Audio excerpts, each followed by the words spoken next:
ನಮಸ್ಕಾರ ಸ್ನೇಹಿತರೆ, ನಾಕಂಡ ಭಾರತ ಯೂಟ್ಯೂಬ್ ಚಾನಲ್ಗೆ ಸ್ವಾಗತ ಸುಸ್ವಾಗತ. ಇವತ್ತಿನ ದಿವಸ ನಾನು ಬೆಳಗಾವಿ ಜಿಲ್ಲೆಯ ಗೋಕಾಕ್ ತಾಲೂಕಿನ ದುಬ್ದಾಳ್ ಜಲಾಶಯಕ್ಕೆ ಬಂದಿದ್ದೇನೆ. ಈ ದುಬ್ದಾಳ್ ಜಲಾಶಯ ಒಂದು ವಿಶೇಷವಾದಂಥ ಸ್ಥಳ, ಅದನ್ನ ಬಗ್ಗೆ ತೋರಿಸ್ತೀನಿ. ಇಲ್ಲಿ ಪಕ್ಷಿಧಾಮನೂ ಇದೆ, ಆದರೆ ಪಕ್ಷಿಧಾಮಕ್ಕೆ ನನಗೆ ಒಳಗಡೆ ಹೋಗೋಕ್ಕಾಗೋಲ್ಲ, ಆದರೂ ದೂರಿನಿಂದ ತೋರಿಸುವಂಥ ಪ್ರಯತ್ನ ಮಾಡ್ತೀನಿ. ಸ್ನೇಹಿತರೆ, ಇದು ದುಬ್ದಾಳ್ ಜಲಾಶಯ ಪಕ್ಷಿಧಾಮಕ್ಕೆ ಇರುವಂಥ ಪ್ರಮುಖ ದ್ವಾರದಲ್ಲಿ ಇದ್ದೇನೆ. ಇಲ್ಲಿ ನಮ್ಮ ಗಾಡಿಗಳು ತಂದು ಇಲ್ಲಿ ತರಬೇಕು. ಇಲ್ಲಿ ಯಾವುದೇ ಖಾಸಗಿ ವಾಹನಗಳಿಗೆ ಒಳಗೆ ಪ್ರವೇಶ ಇಲ್ಲ. ಈಗ ಸ್ವಲ್ಪ ಮುಂದೆ ನಡ್ಕೋತ ಹೋದರೆ ಅಲ್ಲಿ ಕಾಣ್ತಾರಂಥ ಬಿಲ್ಡಿಂಗ್ ಇದೆ. ಅದನ್ನು ಸ್ವಲ್ಪ ದಾಟ್ಕೊಂಡು ಮುಂದೆ ಹೋದ ತಕ್ಷಣ ಅಲ್ಲಿ ನಿಮಗೆ ಘಟಪ್ರಭಾ ನದಿಯ ಮತ್ತು ಹಿರಣ್ಯಕೇಶಿ ನದಿಯ ಹಿನ್ನೀರಿನ ಜಲಾಶಯದ ನೀರು ಸಿಗುತ್ತೆ. ಇದು ತುಂಬ ದೂರಾಗಿ ಸುಮಾರು 600 ಮೀಟರ್ಗಳಷ್ಟು ದೂರವಾದಂಥ ಒಂದು ಜಲಾಶಯ. ತುಂಬ ಚೆನ್ನಾಗಿದೆ, ಎಲ್ಲರೂ ಬಂದು ನೋಡಿರಿ.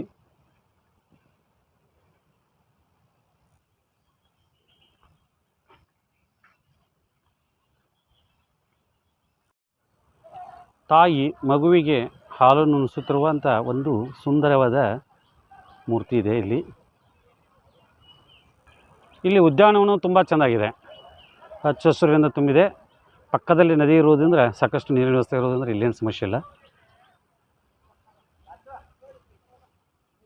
ಉದ್ಯಾನವನದಲ್ಲಿ ವಿವಿಧ ಗಿಡಗಳನ್ನು ನೆಟ್ಟು ಇದು ಮಾಡಿದ್ದಾರೆ, ನೆರಳಿನ ವ್ಯವಸ್ಥೆನೂ ಮಾಡಿದ್ದಾರೆ.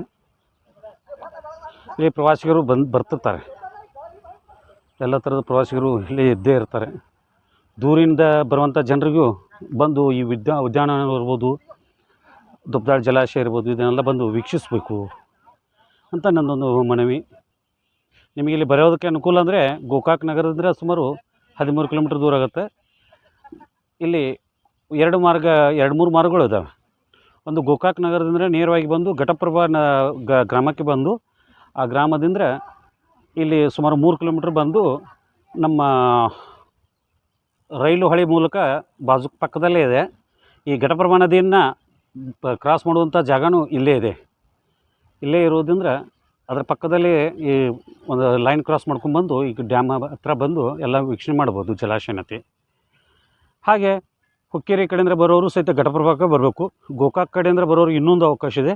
ಒಂದು ಗೋಕಾಕ್ ಫಾಲ್ಸ್ ಹಾಗೂ ಕೊಣ್ಣೂರು ನಗರವನ್ನು ದಾಟ್ಕೊಂಡು ಬಂದು ಅಲ್ಲಿಂದ ನಾವು ಸುಮಾರು 3-4 ಕಿಲೋಮೀಟ್ರ್ ಬಂದರೆ ಈ ಜಾಗಕ್ಕೆ ಬರ್ಬೋದು.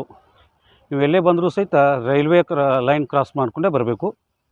ಇದು 1883ರಲ್ಲಿ ಬ್ರಿಟಿಷರು ನಿರ್ಮಿಸಿದಂಥ ಒಂದು ವಿಶ್ರಾಂತಿ ಗೃಹ, ಅಂದರೆ IB ಅಂತ ಏನು ಹೇಳ್ತಾರೆ, ಅದು ಇಲ್ಲೂ ಇದೆ. ಅಂದರೆ ಈ ವಿಶೇಷ ಇನ್ನೊಂದೇನೆಂದರೆ, ನಮ್ಮ ದೇಶದ ಪ್ರಧಾನಮಂತ್ರಿಗಳಾದಂಥ ಮಾಜಿ ಪ್ರಧಾನಿಗಳಾದಂಥ ಶ್ರೀಮತಿ ಇಂದಿರಾ ಗಾಂಧಿಯವರ ಈ ಕಟ್ಟಡದ ಉದ್ಘಾಟನೆ ನಂತರ, ಅಂದರೆ ಈ ಡ್ಯಾಮದ ಉದ್ಘಾಟನೆ ನಂತರ ಅವ್ರದ್ದು ಕೊನೆಯ ಕಾರ್ಯಕ್ರಮ ಕರ್ನಾಟಕಕ್ಕೆ ಅಂತ ಹೇಳ್ತಾರೆ ಕೆಲವರು. ಅದರ ಬಗ್ಗೆ ನನಗೆ ಸಂಪೂರ್ಣ ಮಾಹಿತಿ ಇಲ್ಲ, ಆದರೂ ಎಲ್ಲೋ ಒಬ್ಬರು ಯಾರು ಹೇಳಿದ್ದು ನನಗೆ ನೆನಪಿದೆ ಅಷ್ಟೇ. ಇದು ದುಬ್ದಾಳ್ ಜಲಾಶಯ ಸುತ್ತಮುತ್ತಲೂ ಇರುವಂಥ ವಿಶೇಷತೆ. ಗಾರ್ಡನ್ಗಳು ಇರ್ಬೋದು, IB ಇರ್ಬೋದು, ಇವೆಲ್ಲ.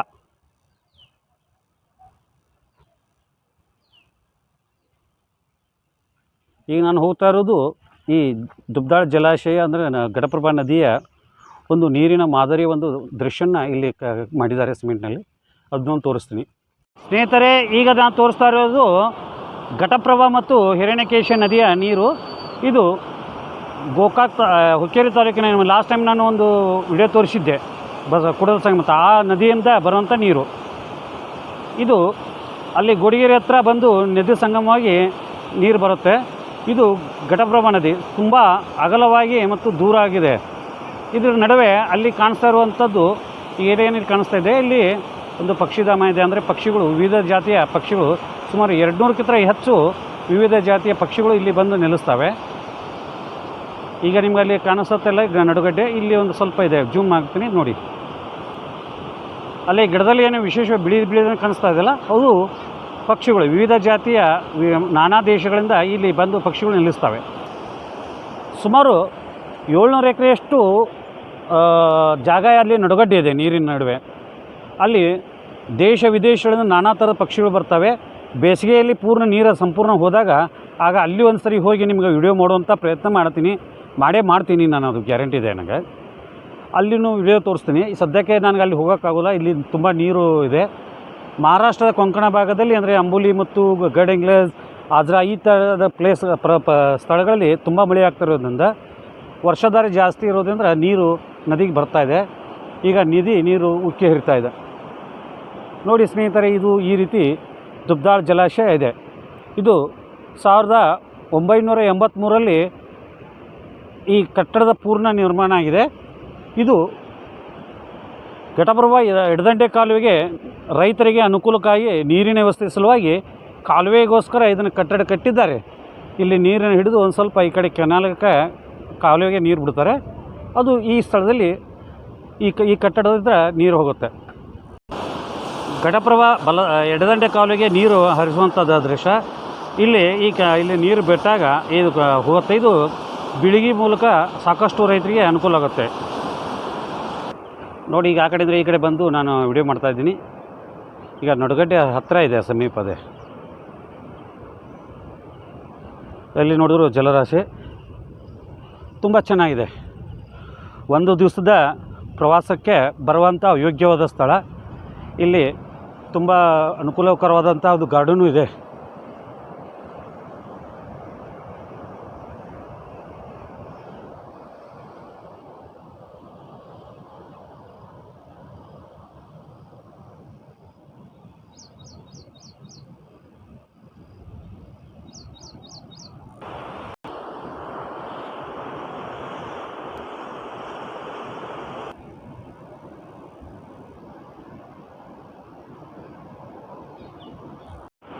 ನೋಡಿ ಹೇಗಿದೆ ಜಲರಾಶಿ, ತುಂಬ ಚೆನ್ನಾಗಿದೆ. ನೀವು ಯಾರಾದರೂ ಪ್ರವಾಸ ಬರಬೇಕಂದ್ರೆ ಬಂದು ಹೋಗ್ಬೋದು. ಕುಟುಂಬ ಸಮೇತ ಇರ್ಬೋದು, ಸ್ನೇಹಿತರ ಜೊತೆಗೂ ಇರ್ಬೋದು. ತುಂಬ ಚೆನ್ನಾಗಿದೆ. ನಾನು ನೀರಲ್ಲೇ ಬಂದಿದ್ದೀನಿ ಈಗ.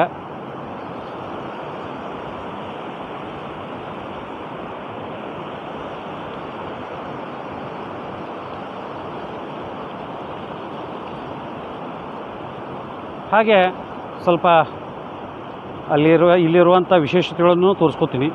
ಅಂದರೆ ಇದುವರೆಗೆ ನಾನು ತೋರಿಸಿದಂಥ ದುಬ್ದಾಳ್ ಜಲಾಶಯ ಮತ್ತು ಅದರ ಮಾಡೆಲ್ಗಳು ಇರ್ಬೋದು, ಹೈವೇ ಉದ್ಯಾನವನ ಇದೆಲ್ಲ ವಿಡಿಯೋ ಚೆನ್ನಾಗಿ ತೋರಿಸಿದ್ದೀನಿ ಅಂತ ಅನ್ಕೊಂಡಿದ್ದೀನಿ. ಈ ವಿಡಿಯೋ ನಿಮಗೆ ಇಷ್ಟ ಆಗಿದ್ದರೆ ನಾ ಕಂಡ ಭಾರತ ಯೂಟ್ಯೂಬ್ ಚಾನಲ್ ಸಬ್ಸ್ಕ್ರೈಬ್ ಮಾಡ್ಕೊಳ್ಳಿ. ಹಾಗೆ ನಿಮ್ಮ ಸ್ನೇಹಿತರಿಗೂ ಶೇರ್ ಮಾಡಿ. ಹಾಗೆ ನೀವು ಇಲ್ಲೊಂದು ದಿವಸ ಪ್ರವಾಸಕ್ಕೆ ಬರೋದನ್ನು ಮರಿಬೇಡಿ ಅಂತ ಹೇಳ್ತಾ ನಾನು ಮಾತು ಮುಗಿಸ್ತೀನಿ. ನಮಸ್ಕಾರ. ಮಾಡೆಲ್ನ ಮಾಡಿದ್ದಾರೆ.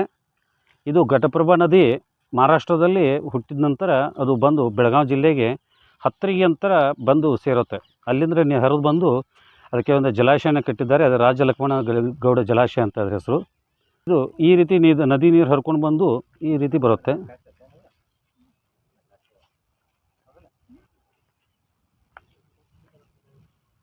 ಈಗೇನು ನಾವು ಇದ್ದೀವಿ ಈಗ ದುಬ್ದಾಳ್ ಐಬಿ ಅಂತ ಹೇಳ್ತಾ ಇದ್ರೆ ಇದು ಸ್ಥಳ ಬರುತ್ತೆ. ಇದು ಗೋಕಾಕ್ ಜಲಪಾತ ಅಂತ ಹೇಳ್ತೀವಿ, ಅದು ನಯಾಗರ ಫಾಲ್ಸ್ ಅಂತ ಹೇಳ್ತಾರೆ, ಅದ್ರದ್ದು ಮಾಡೆಲು. ಇದು ಗೋಕಾಕ್ ನಗರ. ಈ ರೀತಿ ಹರ್ಕೊಂಡು ಈ ರೀತಿ ಹೋಗುತ್ತೆ ಅಂತ ಇವರೊಂದು ಮಾಡೆಲ್ ಮಾಡಿದ್ದಾರೆ. ಎಲ್ಲ ಹಾಳಾಗಿದೆ, ಆದರೂ ನನಗೆ ತಿಳಿದಿದ್ದನ್ನು ಪ್ರಯತ್ನ ಮಾಡ್ತೀನಿ ತೋರಿಸುವಂಥದ್ದು.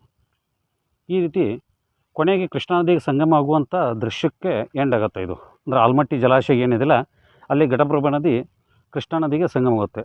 ಇಲ್ಲಿ ಬಂದು ಈ ಸ್ಥಳದಲ್ಲಿ ಆಲ್ಮಟ್ಟಿ ಜಲಾಶಯ ಇದೆ ಅಂತ ಹೇಳ್ತಾರೆ ಅವರು. ಇದು ಅದರ ಮಾದರಿ. ಅಂದರೆ ಇದುವರೆಗೆ ನಾನು ತೋರಿಸಿದಂಥ ದುಬ್ದಾಳ್ ಜಲಾಶಯ ಮತ್ತು ಅದರ ಮಾಡೆಲ್ಗಳು ಇರ್ಬೋದು, ಹೈವೇ ಉದ್ಯಾನವನ ಇದೆಲ್ಲ ವಿಡಿಯೋ ಚೆನ್ನಾಗಿ ತೋರಿಸಿದ್ದೀನಿ ಅಂತ ಅನ್ಕೊಂಡಿದ್ದೀನಿ. ಈ ವಿಡಿಯೋ ನಿಮಗೆ ಇಷ್ಟ ಆಗಿದ್ದರೆ ನಾ ಕಂಡ ಭಾರತ ಯೂಟ್ಯೂಬ್ ಚಾನಲ್ ಸಬ್ಸ್ಕ್ರೈಬ್ ಮಾಡ್ಕೊಳ್ಳಿ. ಹಾಗೆ ನಿಮ್ಮ ಸ್ನೇಹಿತರಿಗೂ ಶೇರ್ ಮಾಡಿ. ಹಾಗೆ ನೀವು ಇಲ್ಲೊಂದು ದಿವಸ ಪ್ರವಾಸಕ್ಕೆ ಬರೋದನ್ನು ಮರಿಬೇಡಿ ಅಂತ ಹೇಳ್ತಾ ನಾನು ಮಾತು ಮುಗಿಸ್ತೀನಿ. ನಮಸ್ಕಾರ.